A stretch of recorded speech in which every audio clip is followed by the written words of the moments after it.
एक सुंदर शहर जहां रोशनी है, रंग है और एक छोटी सी दुनिया में रहती है रीमा। रीमा अपनी माँ और बड़ी बहन दिव्या के साथ रहती है, पर रीमा वो हमेशा अपने ही ख्यालों में खोई रहती है। ना माँ की मदद, ना बहन की। अपनी चीजों से किसी और को छूने तक नहीं देती, यहां तक कि दिव्या को भी नहीं। उसकी इस आदत से दिव्या परेशान रहती है। अक्सर बहनों में बहस होती है, घर में कई बार चुप्पी और कई बार तकरार। एक सुनहरी दोपहर, रीमा दिव्या और उसकी सहेलियों के साथ बाग में खेलने आई है। बैडमिंटन का खेल शुरू होता है। रीमा खेल में माहिर है, वो एक एक करके सबको हरा देती है।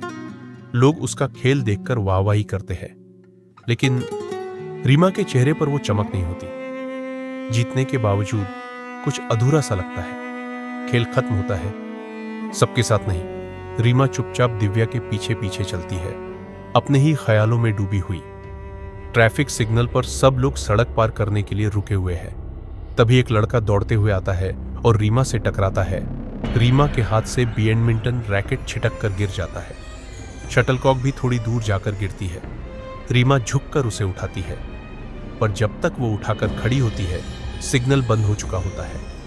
दिव्या और उसकी दोस्तें सड़क पार कर चुकी है। रीमा अब अकेली खड़ी है, थोड़ी घबराई हुई, थोड़ा परेशान। उसी समय एक वृद्ध अंधेरे चश्मे वाला व्यक्ति उसके पास आकर खड़ा होता है, हाथ में लाठी, आंखों में अंधकार। वो धीमी आवाज में कहता है, बेटा, क्या मुझे सड़क पार करा दोगी? रीमा कुछ पल के लिए चुप रहती है, फिर वह धीरे से उसका हाथ पकड़ती है। गाड़ियों के शोर के बीच दो अनजान लोग धीरे धीरे साथ चलते हैं, सड़क पार करते हैं। सड़क के उस पार पहुंचकर वो आदमी मुस्कुरा कर कहता है, धन्यवाद बेटी। और उस पल रीमा के भीतर कुछ बदल जाता है, एक अनकहा सच्चा आत्मिक आनंद जिसे उसने पहले कभी महसूस नहीं किया था। जिस खुशी की तलाश वो बैडमिंटन की जीत में कर रही थी, वो एक अजनबी की मदद करके मिल गई। अब उसे समझ आता है, सच्चा सुख दूसरों को कुछ देकर आता है। घर पर रीमा बेड पर पड़े बहुत बेहतर महसूस कर रही है। अब रीमा माँ की मदद करती है, दिव्या के साथ मिलकर खाना खाती है, बातें करती है और पहली बार मुस्कुराती है दिल से।